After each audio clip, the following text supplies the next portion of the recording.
So you'll probably recognise this thing if you've watched my last couple of videos. So this is the Crumar Stratus again.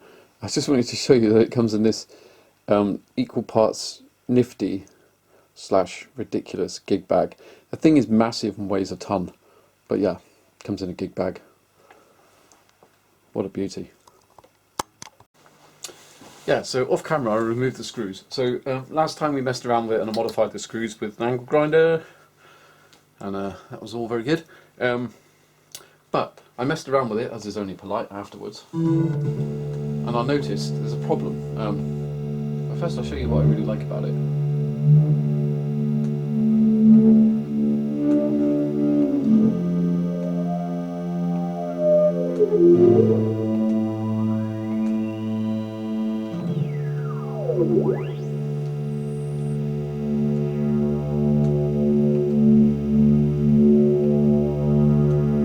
So I really like the sound of the filter on this one.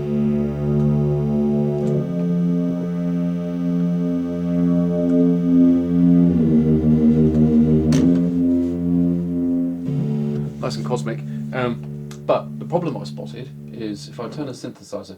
Oh yes, in common with quite a lot of Italian synths of this era, they would have a design, perhaps like a string synth or a poly synth or an organ, and they would smush them together. This is two synthesizers smushed together, or two keyboard instruments smushed together, an organ and a string, no, an organ and a poly synth. I've got another one upstairs that's like an organ and a string synth.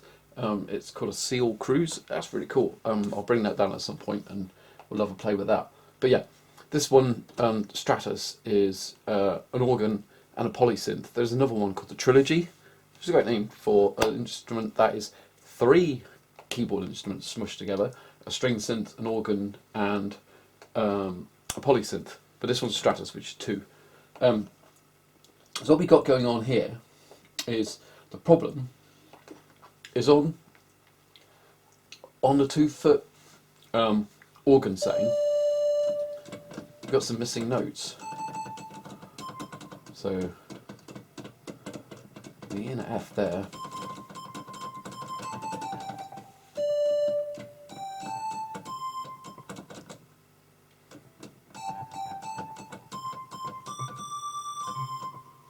So I'm led to believe, by looking at the wiring diagram, which I'll put a shot of in the video, that the problem is on one of the organ boards. So as I said, it's two synthesizers smushed together. So let's get a look inside it. So I'll just turn it off so we don't kill ourselves. There we go. Disconnect the power. Okay. So this is the poly synth. All this stuff, all control stuff, poly synth, and then amazingly, check it out. Do I have to remove anything to make this happen, or is it? Can't quite remember how you do this bit. If I need to remove something, yes, I do. Okay. All right. So I think there are some screws under the key bed that I've got to remove. Bear me a sec. I'll get that sorted. Okay, so I'll put a screw back in here just to stop the thing from flopping open when we lift it up. So I need to lift it up.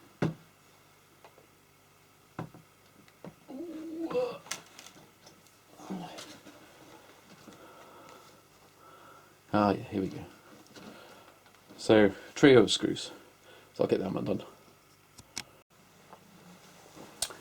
Okay, so with those screws removed from the bottom, we should now be able to, yeah. So this is very cool, but one problem is it then makes the synth very back heavy. So I have to use something nice and meaty as the counterbalance. My favourite hammer. Ooh. Right, here we go. So pop that in there.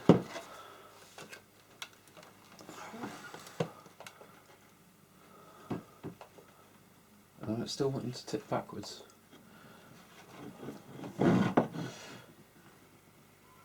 Yeah, okay. I'm just going to turn you off. Okay, so I've rummaged around, I've got some more heavy things. Hopefully this will work. So, leave that on its own. Change that up. I sort of need to be an octopus. Put everything in there. What else have we got? Oh my god!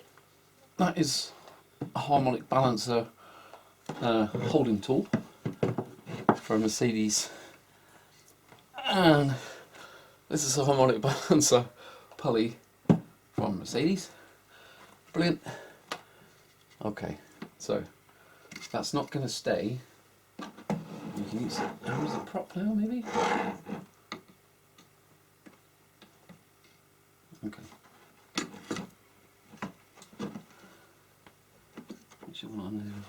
Alright, that works. Excellent, splendid. Okay.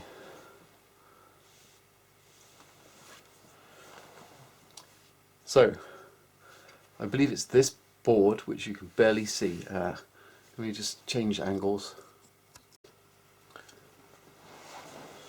Okay, so what I'm going to try and do is I'm going to try and unplug and jet with switch cleaner all these connections to this board, because looking at the wiring diagram, it's this board that's responsible for our missing notes. So let's give that a go.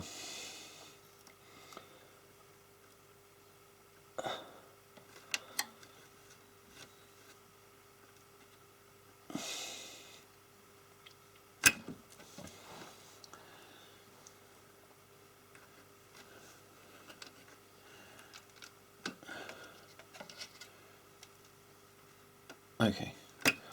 Actually, I think what I'll do is I'll unplug them all and leave them unplugged. That's like an interconnect. Oh, well, you've got to be careful because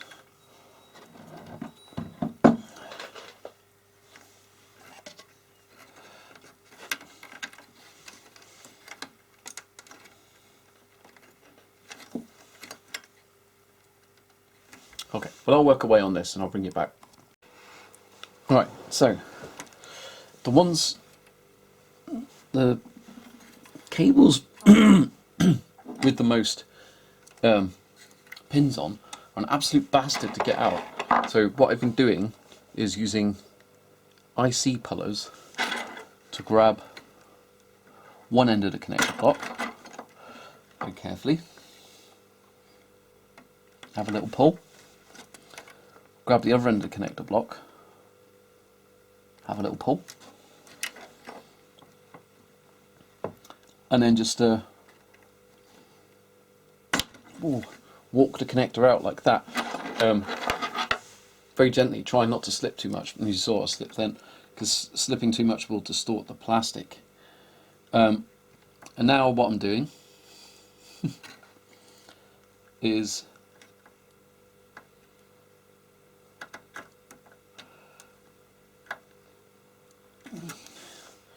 using these crank nose forceps as sort of a jack to lever the connector off. Oh god, but it's bad. It's bad. And the worry is that I'm stressing the board.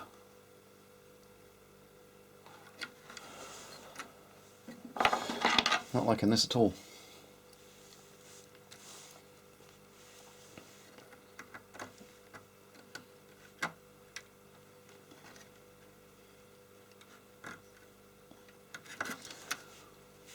Why, Crumar? Why? Oh, God. Oh, my God.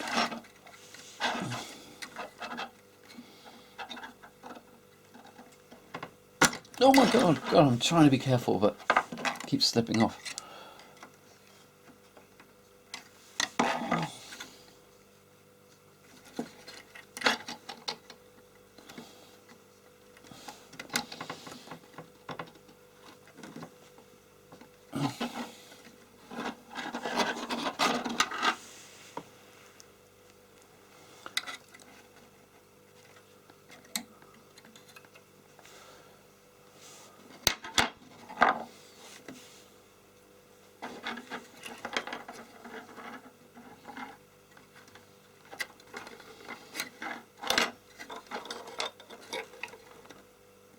See, the IC pullers are kind of getting in their own way.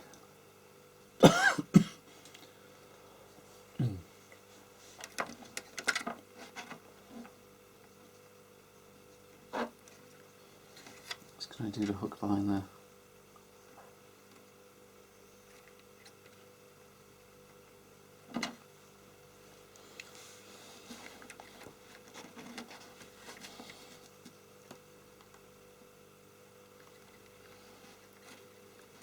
Oh, that was a bit better. I just used one leg of the IC puller around the bottom edge of the connector. Just pressed it on with my finger. Yeah, that's rather more successful. Okay.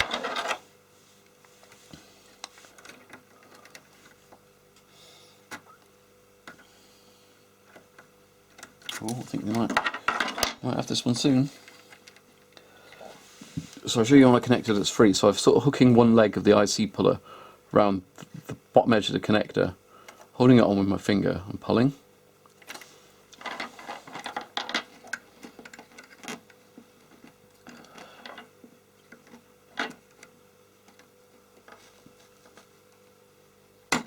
Yeah, we got him.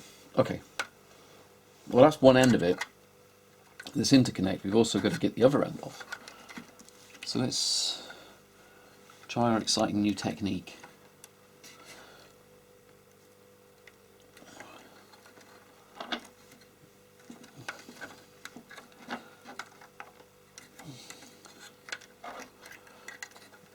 Not easy.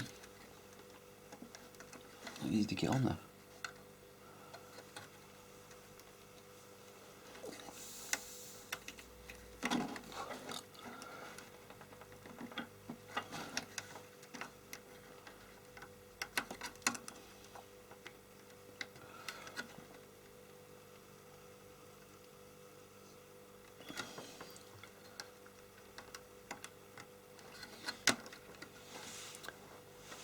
I don't know how well you can see what I'm doing.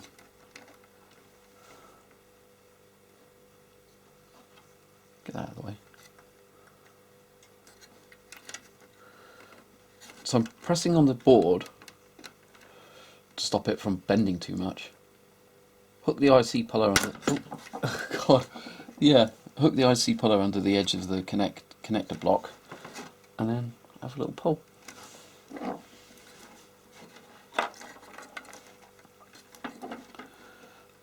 Try not to slip off.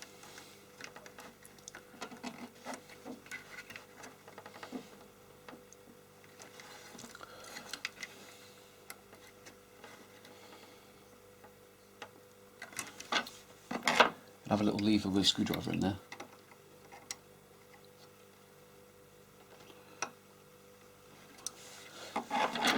What I really want is to get the gap opened up enough that I can get the forceps in there.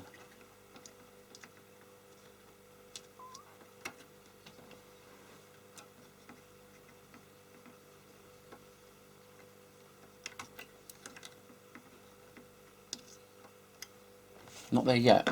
Soon.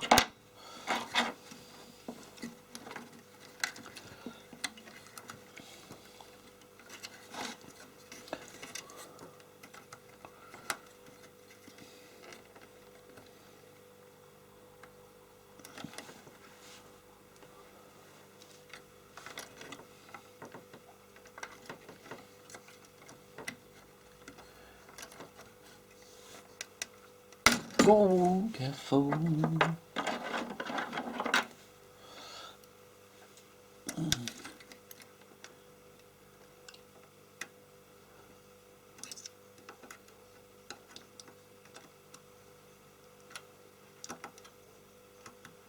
There we go.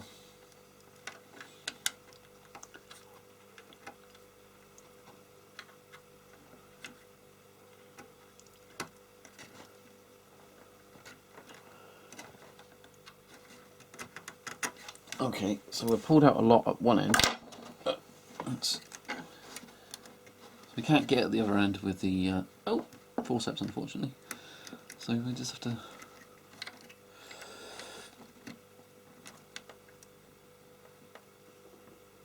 stick with the IC puller. Nearly there, guys. Nearly there.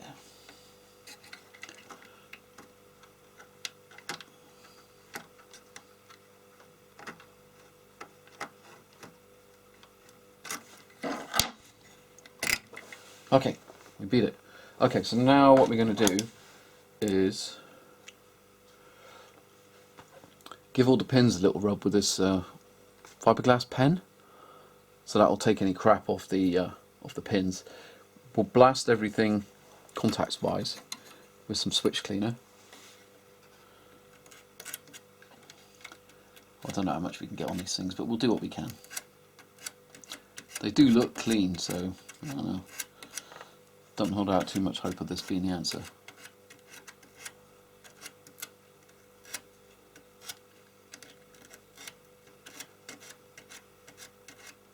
Yeah, they do look clean. Oh, there's a little bit of crap on there. Okay, but anyway, yeah, I'll carry on with that, and then we'll come back and see if it works.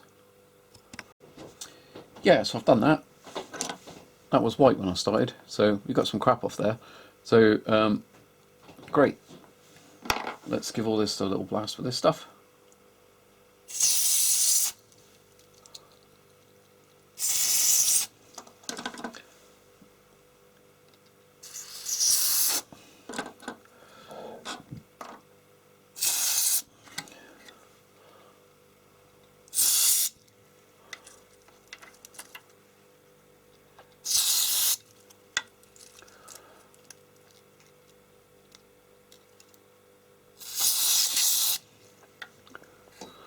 This really long one.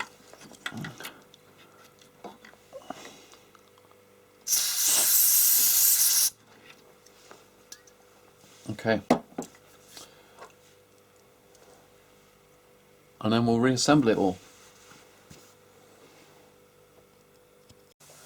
So they're all back together after our little scrub up inside. So moment of truth. Let's see if we got out of this easy or if we have to dig any deeper. So what do we have?